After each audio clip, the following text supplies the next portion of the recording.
This can be your notebook, okay? So if you want to take notes, so this way you can bring it with you every time and you can kind of look back at it, so it's easier to remember. So before we formally begin, just offer our prayers to our spiritual masters. Om Janat Midin Hasya Jananjana Shalakaya Chakshur Un Militam Yena Tasmai Shri Gurave Namaha. That sound vibration is the most fundamental aspect of the material nature. It's the closest to the mind, right? We haven't talked about this so much, but in the Sankhya science of the Vedas, it talks about the elements of the material world, and there are 5 gross, like very heavy elements, and then 3 subtle elements in the material world. So the 5 elements are from most gross, most dense, most farthest away from spirit. Starts with earth, and then water, fire, air, and ether. And they're each associated with a sense. So earth is associated with taste. Earth is associated with smell. The smell. Like when you smell something, you're actually smelling little particles of that thing in the air. So earth is associated with smell. Then water is associated with taste, right? You need a wet tongue in order to taste food. If it's not wet, you can't taste anything. So water is associated with taste. Fire is associated with vision. If there's no light, you can't see anything, right? Then air is associated with touch. I'm not so sure about the logic behind that one. It's something to do with the vibration, I guess. The movement of the air is like vibration, and when you touch something, it's the vibrations interacting. And then ether is the most subtle, is sound, right? Ether means space, kind of. And you need space for sound waves to be able to move. So sound is the most subtle of the gross elements. And then the subtle elements are mind, ego, false ego, and then intelligence, manas, ahamkara, and buddhi. So, and then beyond the veil of these 8 material elements, the soul is the most subtle, and it's experiencing externally these senses. Rather than having an internal experience, the soul is focused on what's outside, So like we were saying, the whole purpose of Krishna consciousness is to kind of turn inside. But when we're turned outside, these 8 elements, that's what we're experiencing on the outside. Earth, water, fire, air, ether, mind, ego, and intelligence, intellect. And so when we chant, we're engaging in this sound, right? And it's the closest to the mind, like we were saying. It's the most subtle of the physical, the gross elements, and it's right next to mind. Mind is the first of the subtle elements.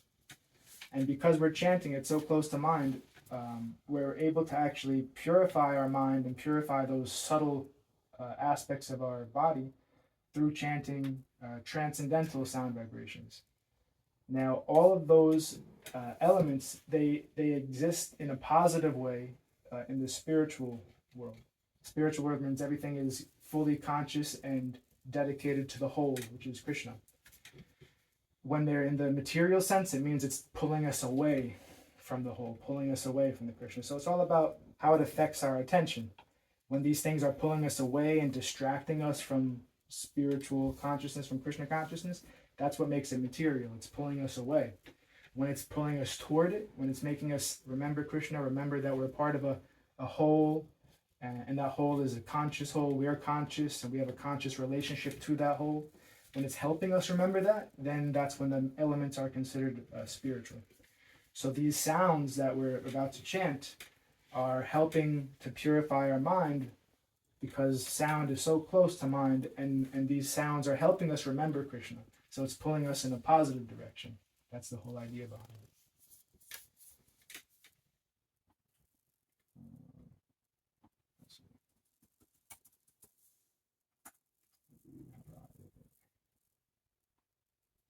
So this is called Hare Haraye, this bhajan.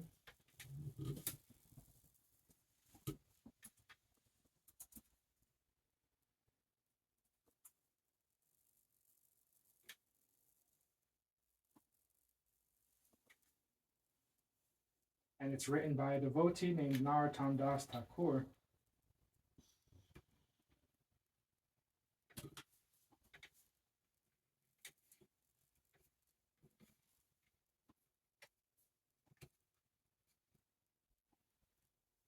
One more.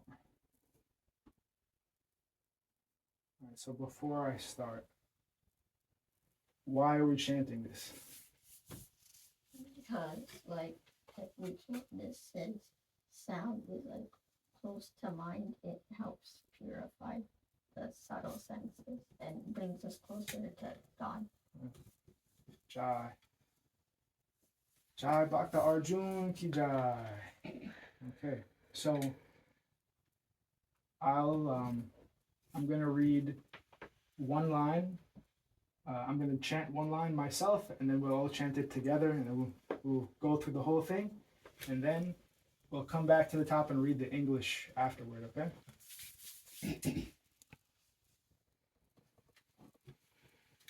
Hare Haraye Nama Krishna Yadavaya Namaha. Hare Rama Krishna Yadavaya Namaha. Yadavaya Madhavaya Keshavaya Namaha. Yadavaya Madhavaya Keshavaya Namaha. Gopal Govinda Ram Srimad Sudan. Gopal Govinda Rama Srimad Sudan. Giri Hari Gopinath Radha Mohan. Giri Hari Gopinath Madana Mohan. Shri Chaitanya Nityananda Shri Advaita Chandra. Shri Chaitanya Nityananda Shri Advaita Chandra. Gadadhar Shri Vasari Gora Bhakta Vrinda. Gadadhara Shri Vasadi Gora Bhakta Vrinda. Jaya Rupa Sanatan Bhatta Raghunath. Jaya Rupa Sanatana Bhatta Raghunath. Shri Jiva Gopala Bhatta Dasa Raghunath. Shri Jiva Gopala Bhatta Dasa Raghunath. Echai Goshankari Charana Vandana. Echaya Gosani Hari Charana Vandana. Yaha Hoite Vigna Nasa Abhishta Purana. Yaha Haite Vigna Nasha Abhishta Purana. Echai Goshani Yana Muni Taradasa. Echaya Gosani Yana Muni Taradasa. Kansabara Pada Renu Mora Panchagrasa. Kana Sabra Pada Renu Mora Panchagrasa. Tandera Charana Sevi Bhakta Shanevasa. Tandera Charana Sevi Bhakta Sanevasa. Janame Mora Ei Abhilasa. Janame Mora Ei Abhilasa. Echai Goshani Yabe Vraje Kailavasa. Echaya Gosani Yabe Vraja Kailavasa. Radha Krishna Nitya Leela Karila Prakasha. Radha Krishna Nitya Leela Karila Prakasha.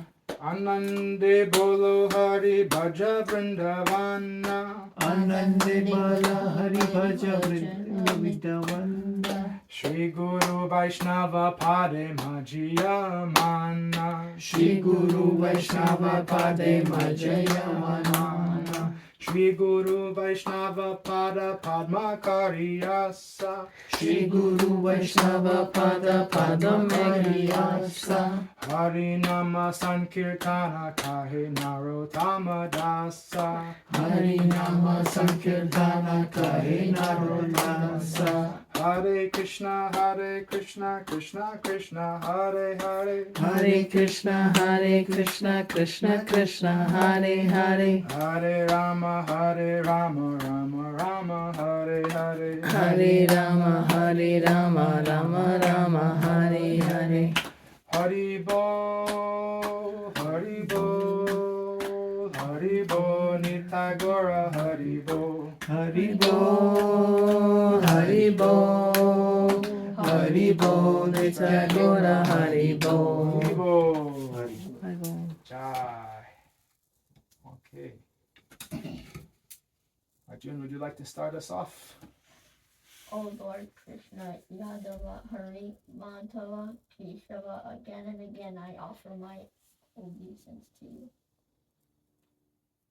All glory to Gopal, Govinda, Ram, Shri Madhusudan, Giridhari, Gopinath, Madan, Mohan.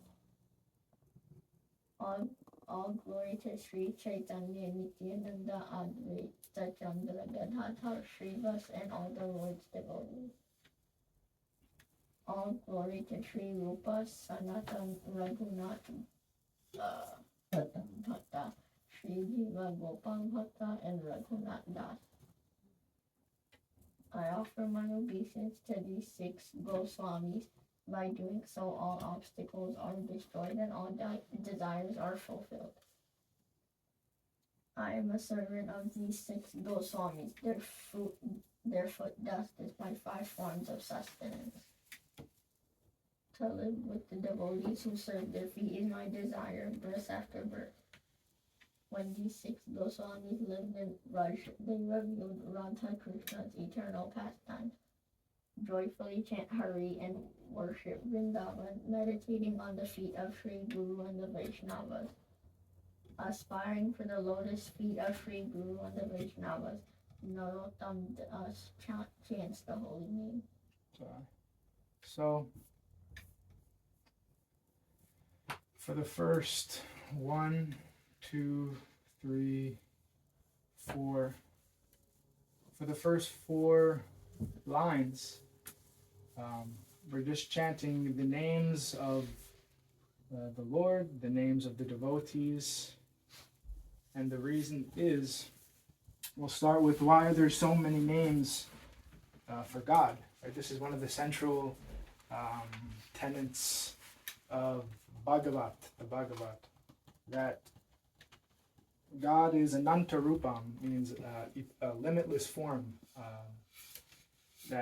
So when we understand God to be the infinite, but then some people suggest because God is infinite, God can't be limited to a form. That itself is a limitation. To say God can't have a form, but God is infinite. You're saying God can't have a form. This is a limitation you're placing on what you're saying is unlimited. So what would be the solution to that quandary? So rather, the Vedas are saying that God has ananta rupam, a limitless amount of forms. And those forms are relational. They have a type of mood associated with them. We find that Krishna is simple and sublime in Vrindavan, a cowherd in a village, a small village in the forest with cows being herded, making butter in a village setting. And there's very intimate, loving moods, friendships, in a very playful, innocent way. This is the mood of that name of Krishna or Govinda. Even within Vrindavan, Krishna has different names. Krishna means all attractive.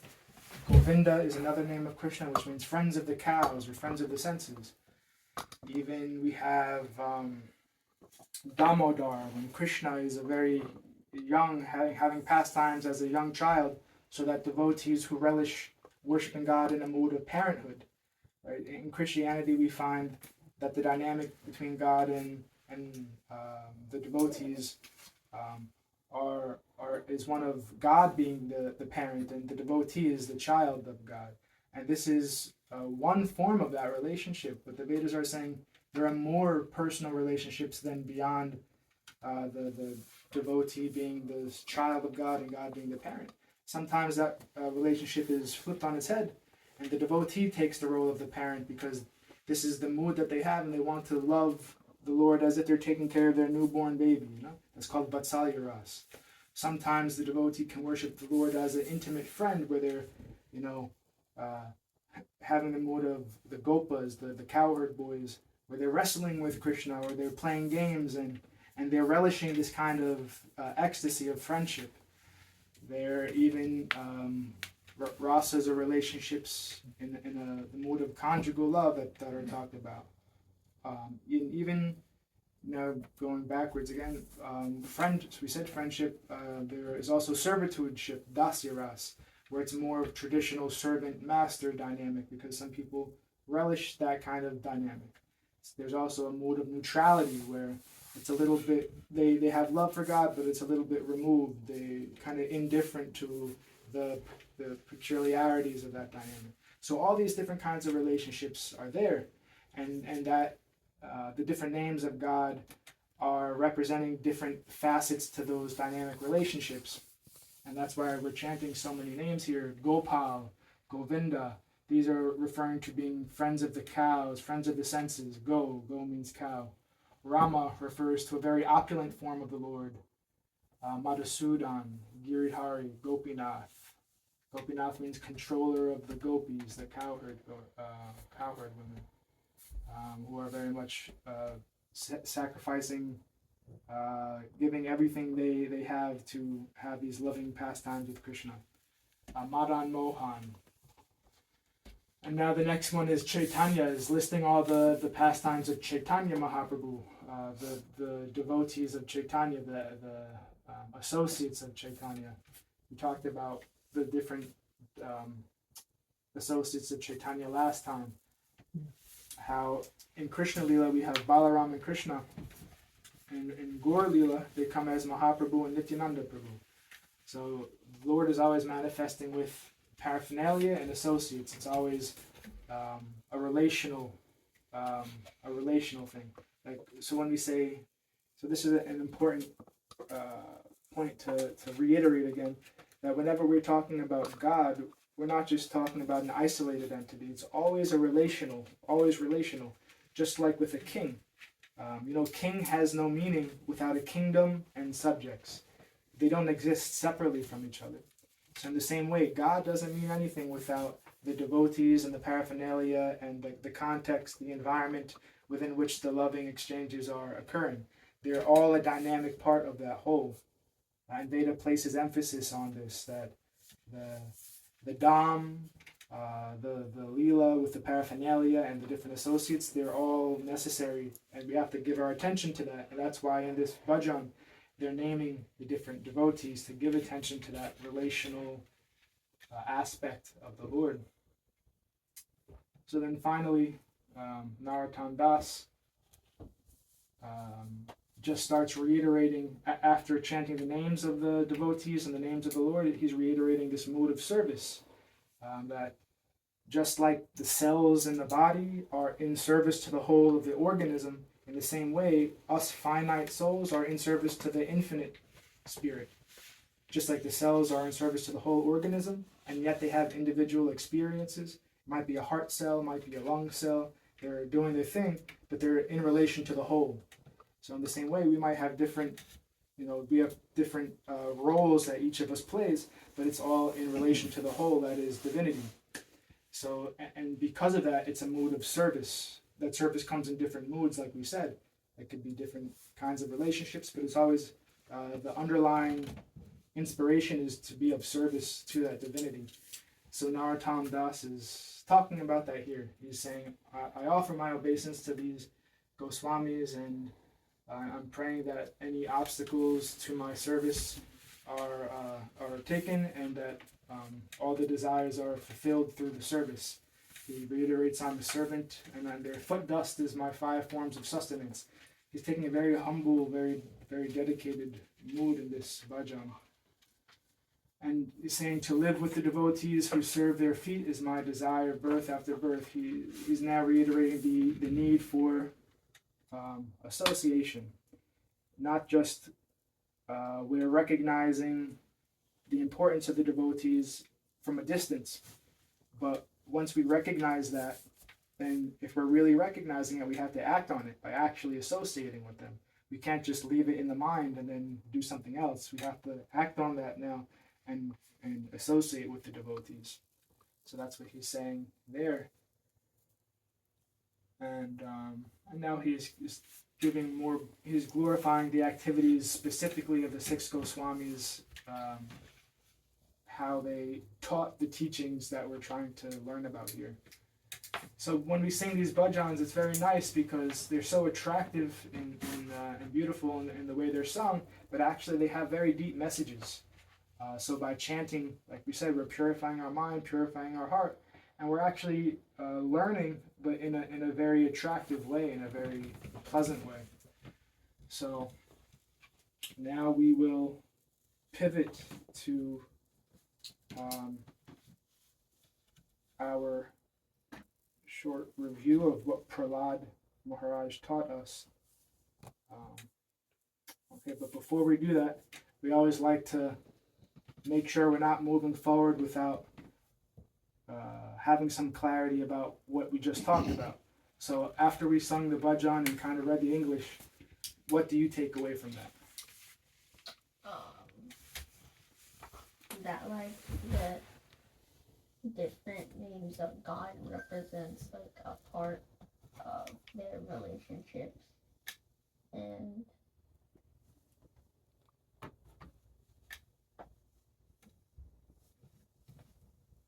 That's very important. And also that because it's a relationship, then the role of the devotee is very important in establishing that relationship with God.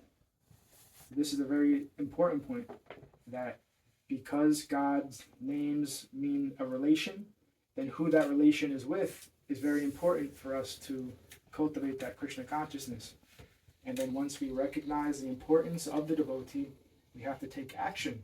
It means now we have to find the devotee and associate with them and learn about that relationship. That's basically the main lesson from the bhajan, is God's names, all the infinite diverse names of God, they're all relational.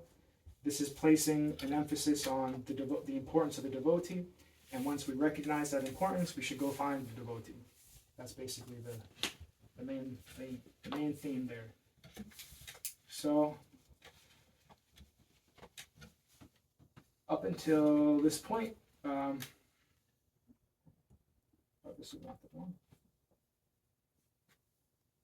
This is,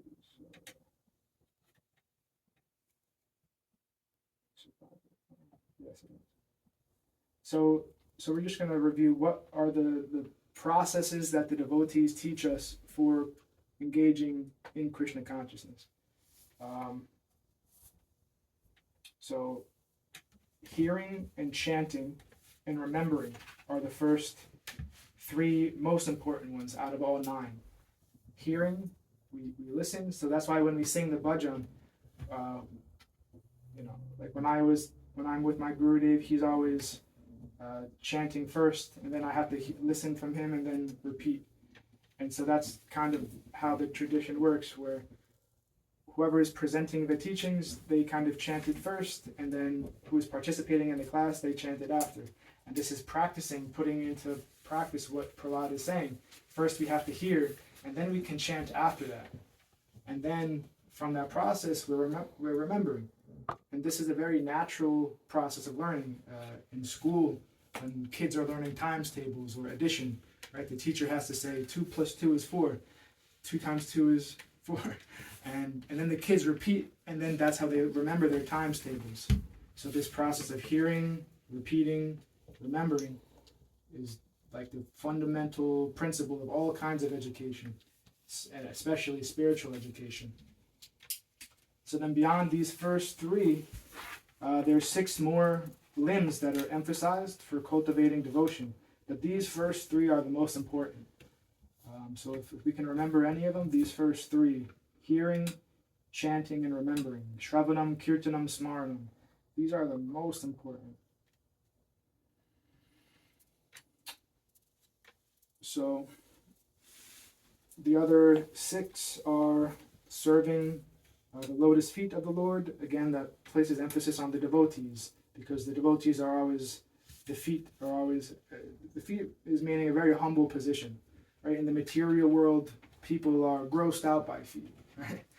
In the spiritual world, we're never seeing the Lord or his devotees as dirty.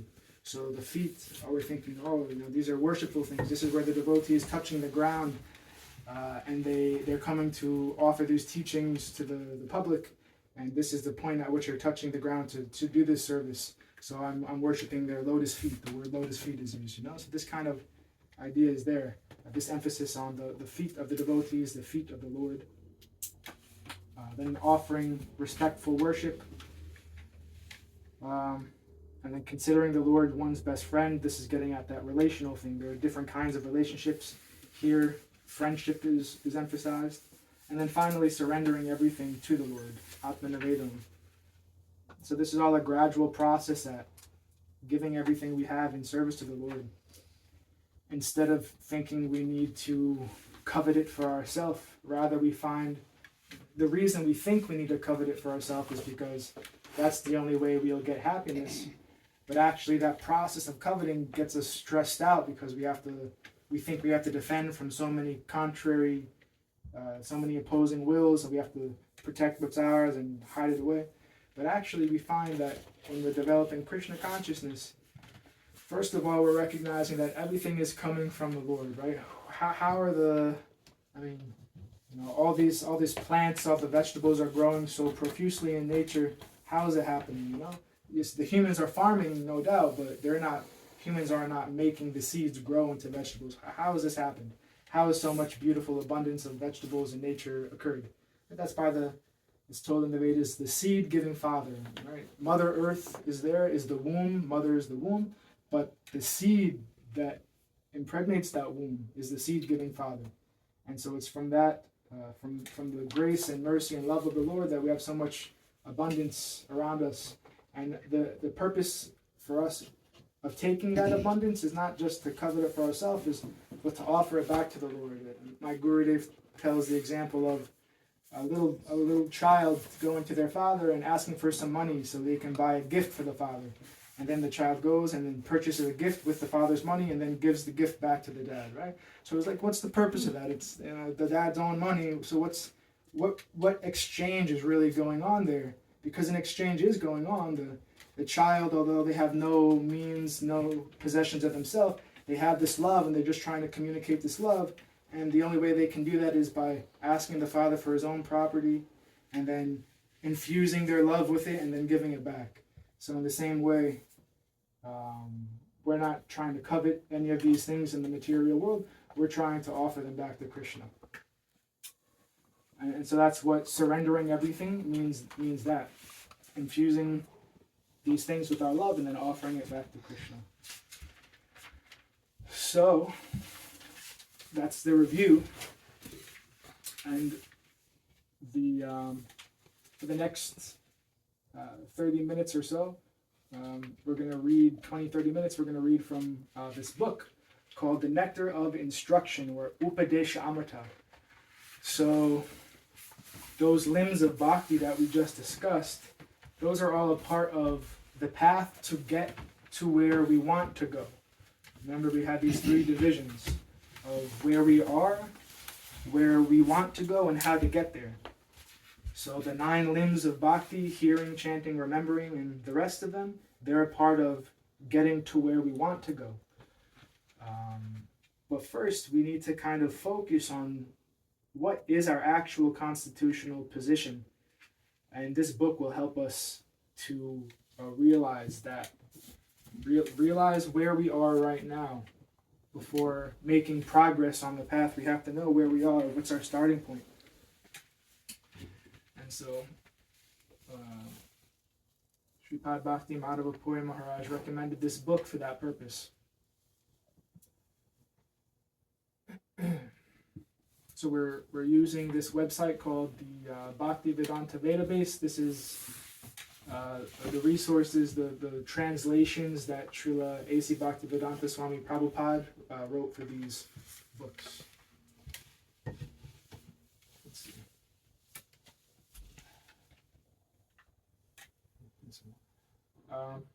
Yes. So this is the preface. Maybe we can all take turns reading. I can start. The Krishna consciousness movement is conducted under the supervision of Srila Rupa Goswami. The Gaudiya Vaishnavas or Bengali Vaishnavas are mostly followers of Chaitanya Mahaprabhu, of whom the 6 Goswamis of Vrindavan are the direct disciples. Therefore, Srila Narottam Das Thakur has sung Rupa Raghunath Pade Haiba Akuti Kabe Hama Bujhaba Se Yugala Piriti. When I am eager to understand the literature given by the Goswamis, then I shall be able to understand the transcendental loving affairs of Radha and Krishna.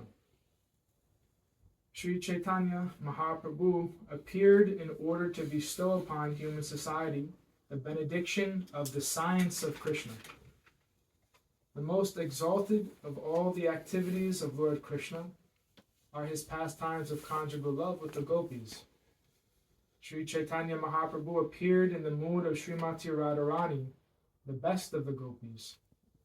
Therefore, to understand the mission of Lord Sri Chaitanya Mahaprabhu and follow in his footsteps, one must be very serious in following the footsteps of the 6 Goswamis, Rupa Sanatan, Bhatta Raghunath, Sri Jiva Gopal Bhatta, and Das Raghunath.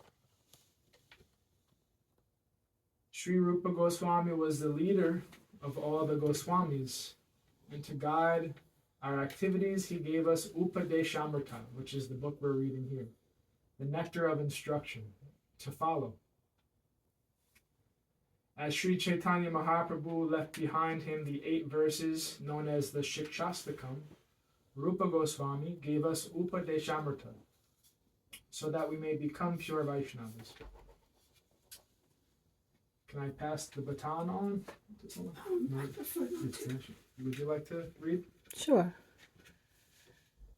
Sorry, starting on in all spiritual affairs. In all spiritual affairs, Should I make it bigger? I can see. Yeah, I'm good. In all spiritual affairs, one's first duty is to control his mind and senses. Unless one controls his mind and senses, one cannot make any advancement in spiritual life. Everyone within this material world is engrossed in the modes. Okay, I guess you should make it bigger.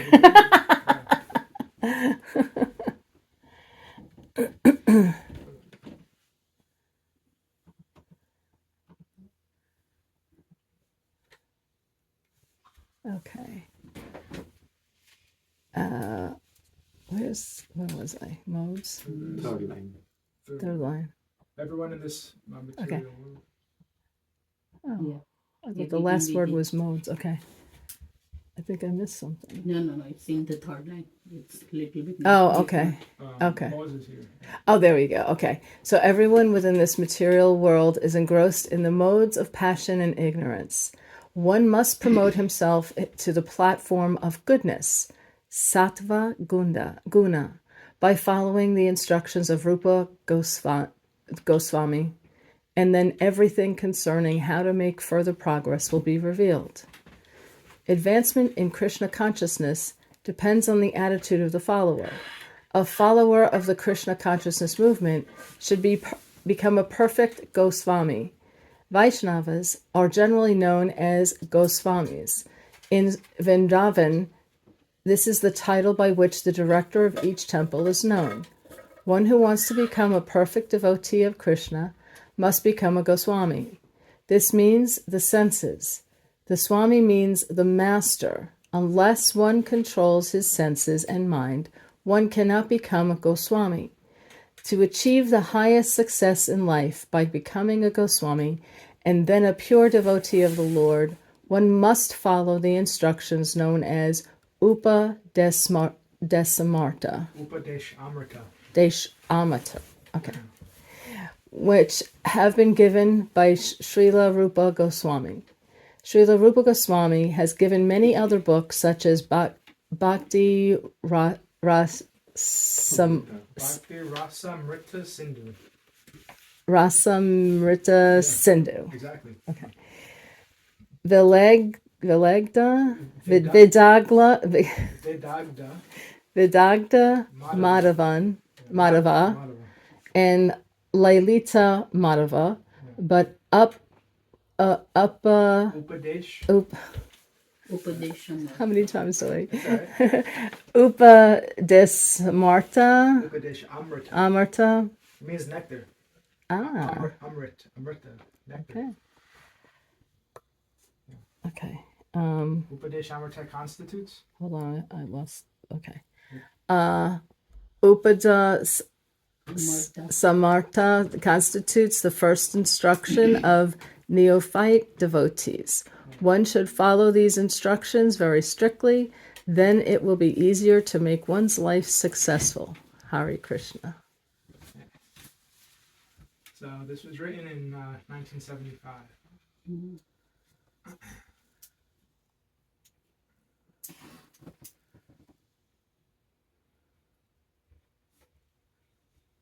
So yeah, it was very nice. Goswami. So before we were telling that one of Krishna's names is Govinda. Right. Go means cows and senses. It means both words. So Govinda means friend of the cows or friend of the senses. That by engaging the senses in Krishna conscious activities, that's how the senses are fulfilled to the utmost. So Govinda can mean friend of the senses. But now Goswami, which is a title for someone who's in the material world, Goswami means to control the senses, because in the material world, people are very often, their intelligence is pulled wherever their senses are enjoyed the most. They want to go to see the beautiful thing all the time, or chase after the beautiful person all the time. They want to only go to where there's satisfaction for their tongue, to taste all these different kinds of foods that may be meat. It could be associated with a lot of suffering, but it's the drive of the tongue to just have that satisfaction is the main thing. So the suffering associated with it can be ignored. So all the senses kind of have these inclinations to pull our attention in that direction to satisfy them, without having a deeper or more refined idea of what's really going on.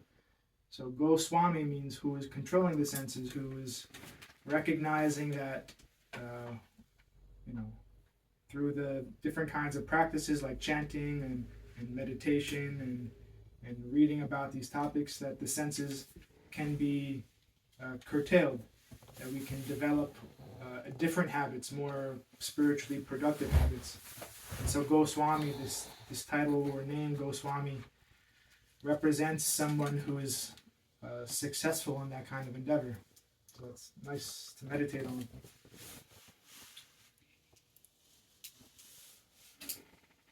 So this is the first verse of Upadeshamrita, the nectar of instruction.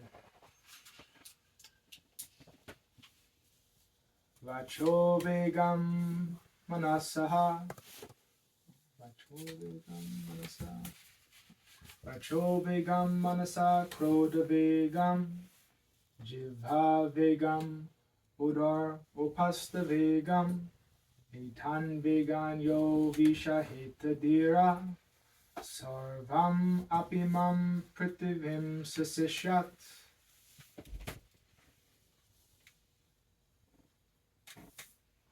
Would one of you like to read? Yeah, I can. A sober person who can tolerate the urge to speak, the mind's demands, the actions of anger, and the urges of the tongue, belly, and genitals is qualified to make disciples all over the world. Yeah. In Srimad Bhagavatam, Parikshit Maharaj placed a number of intelligent questions before Sukadev Goswami. One of his questions was, why do people undergo atonement if they cannot control their senses? For instance, a thief may know perfectly well that he may be arrested for his stealing, and he may actually even see a thief arrested by the police. Yes, yet he continues to steal. Experience is gathered by hearing and seeing. One who is less intelligent gathers experience by seeing, and one who is more intelligent gathers experience by hearing. When an intelligent person hears from the law books and shastras or scriptures, that stealing is not good and hears that the thief is punished when arrested, he refrains from theft. The less intelligent person may first have to be arrested and punished for stealing to learn to stop stealing. However, a rascal, foolish man may have the experience of both hearing and seeing and may even be punished, but still he continues to steal. Even if such a person atones and is punished by the government, he will again commit theft as soon as he comes out of jail. If punishment in jail is considered atonement, what is the benefit of such atonement? Thus Parikshit Maharaj inquired.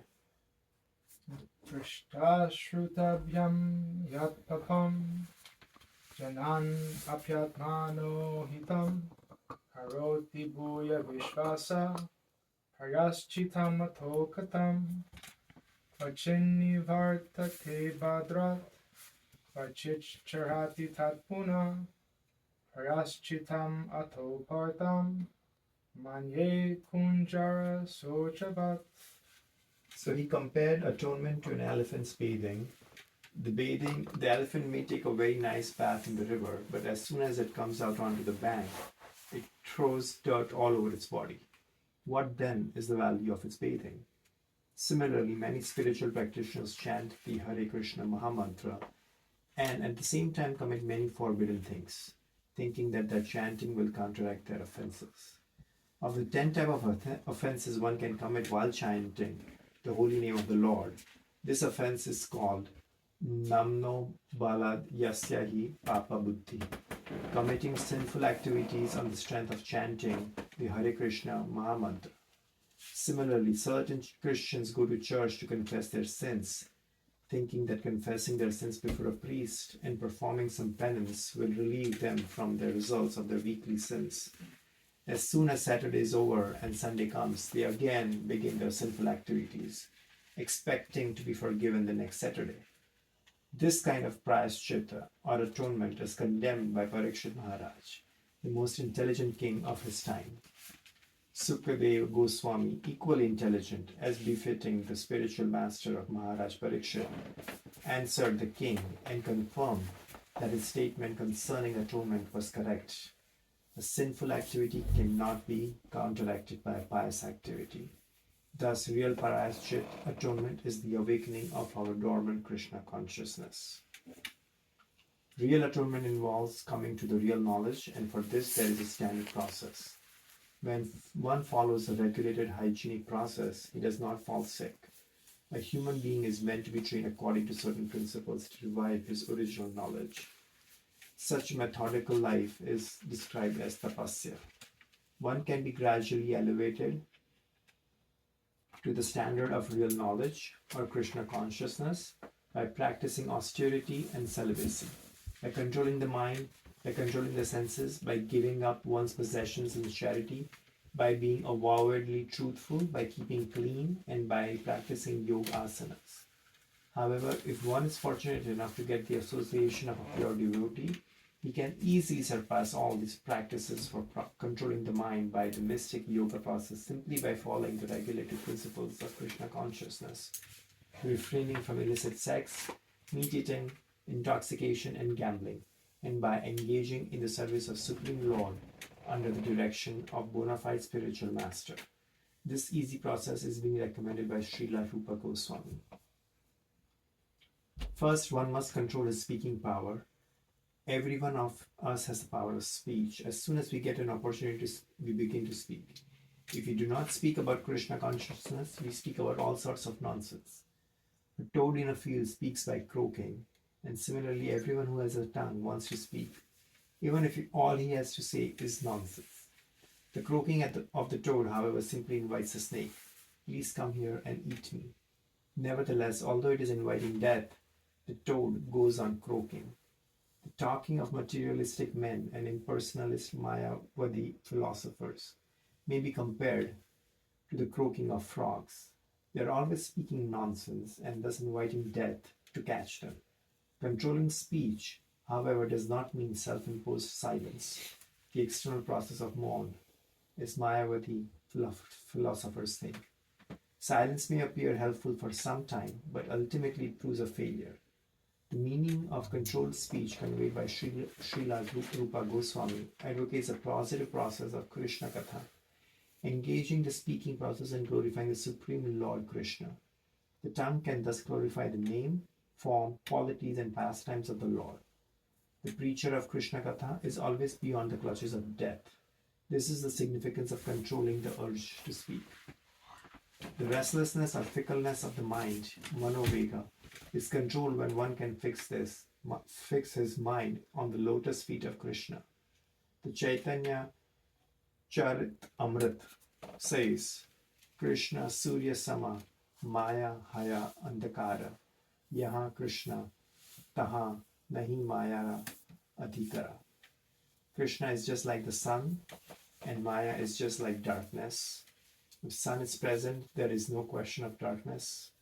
Similarly, if Krishna is present in the mind, there is no possibility of the minds being agitated by Maya's influence.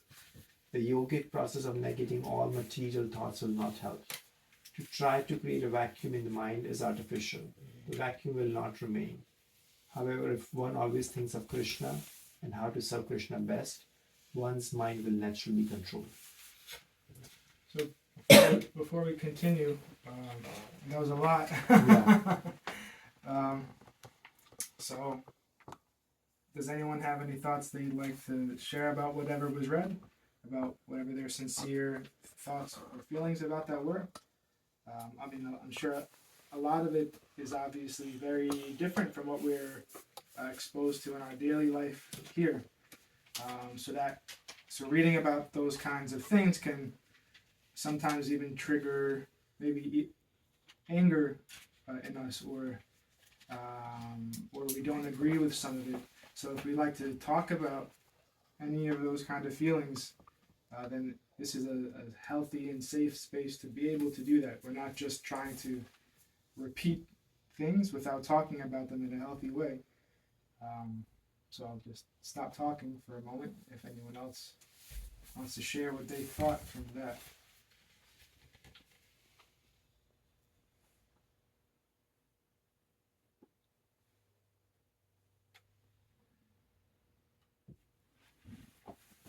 So Prabhupada is... So I think I just want to say, I think that sentence is very good. The youth process of negating all material thoughts will not help. So it's kind of like it's not like you don't have to think, but you have to think about Krishna. So those thoughts will not come. Yeah. I think that's a very good way of learning or making our mind sound, because instead of not, like when you say something not to think, your mind automatically goes there. Yes. So instead of thinking about Krishna, your mind will not automatically go there. So I think that's a very good way of remembering to God. Yeah. Positive engagement. Positive engagement, yeah. Yeah. And that's the whole...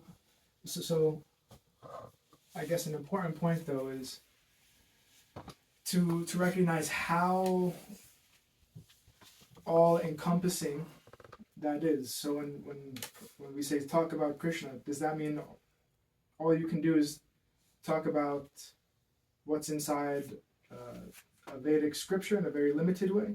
Or is there a more integrated way to talk about Krishna that is familiar with our everyday experience?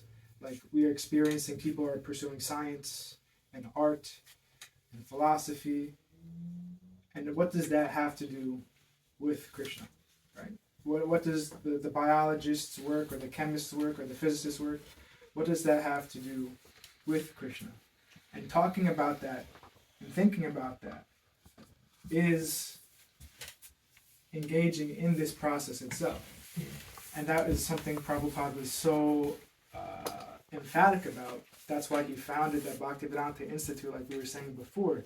He wanted this to be talked about in a scientific way. And what the Vedas present is that God is an organic whole. Like we give this metaphor over and over, the organism and the cell, because it kind of emphasizes the necessity of the whole thing.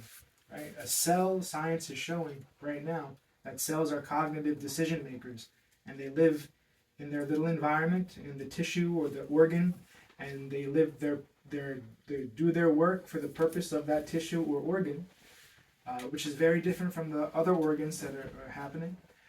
But it's all contextualized inside a whole. And it's an interdependent relationship between the organism to the cell and the cell to the organism. They're both dependent on each other, although they're vastly different scales of existence. Very different scales. And when a cell stops working for the sake of that whole, basically it goes from a multicellular function and it reverts to a unicellular function. That's called cancer, right? That's when cancer happens. The cell forgot its context. It's no longer integrating and working with the other cells around it for the sake of the whole in which it's existing. And it becomes detrimental to that. And cancer spreads. And that's what happens in biology, right? The cell becomes self-centered. It forgets its purpose within the whole. And then destructive suffering starts to occur. And so this is so helpful for really thinking about what's being said here, right? It's not just some kind of dogmatic religious assertions. This is saying that we live in a whole.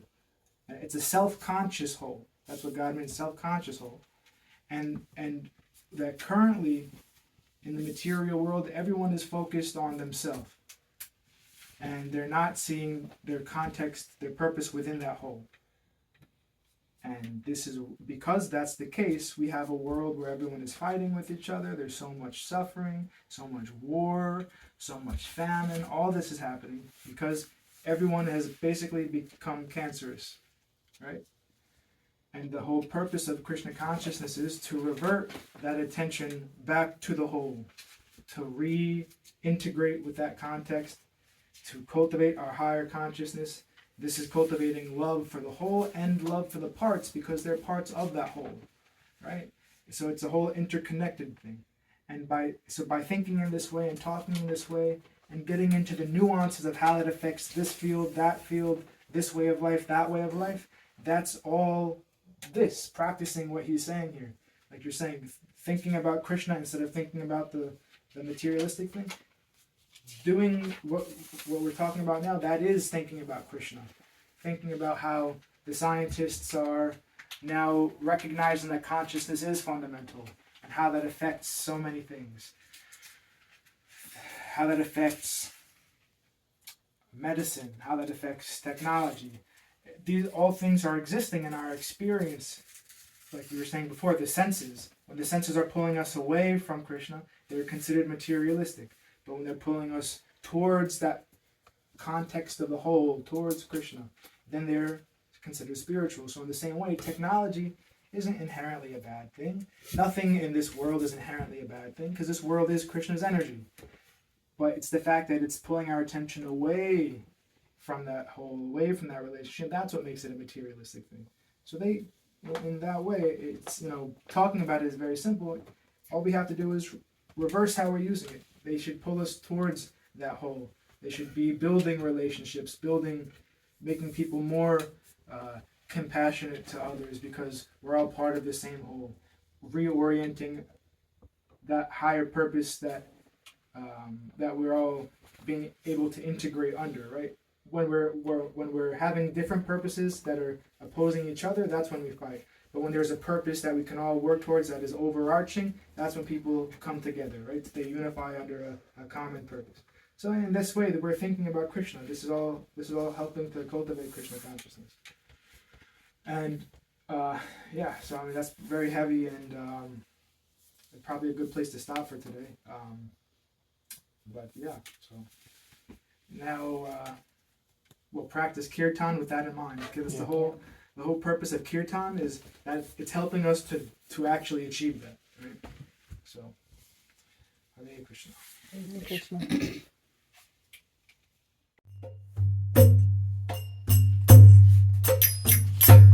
Jaya Shri Krishna Chaitanya Prabhu Nityananda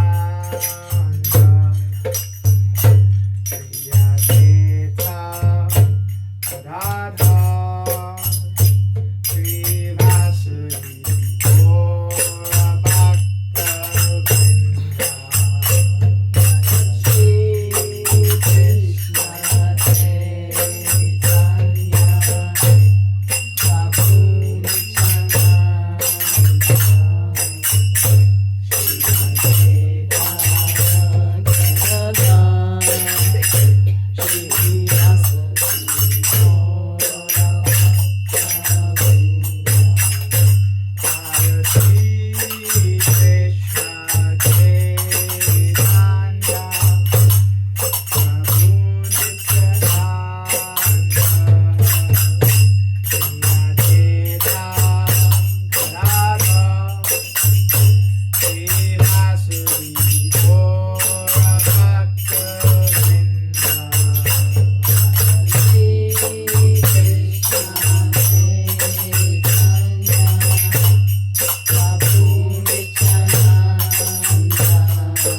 Paramahamsa Shripad Bhakti Madhava Puri Maharaj Ki Jai. Jai. Jai Vishnupad Paramahamsa Srila A.C. Bhakti Vedanta Swami Prabhupada Ki Jai.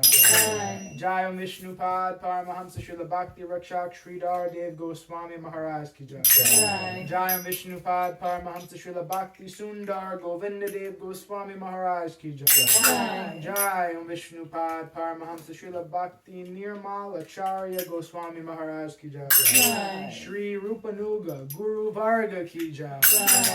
Our glories to the assembled devotees, our glories to the worldwide devotees, Sama Bhakti Veda Vrinda Ki Jai. Jai Navadvip Dham Ki Jai, Mayapur Dham Ki Jai. Jagannath Puri Dham Ki Jai. Jagannath Baladev Subhadra Ju Ki Jai. Ganga Mai Yamuna Mai Ki Jai. Vrindavan Dham Ki Jai. Giri Govardhan Gupta Govardhan Dham Ki Jai. Sham Kund Radha Kund Ki Jai. Tosi Devi Bhakti Devi Vrinda Devi Ki Jai. Jai Harinam Sankirtan Yagya Ki Jai. Scientific Sankirtan Yagya Ki Jai. Princeton Bhakti Vedanta Institute Ki Jai. Chaitanya Saraswat Mat Ki Jai. Nitai Gaur Premanandi Hari Hari Hari Bol. Krishna Keshava Das Ki Jai. Oh.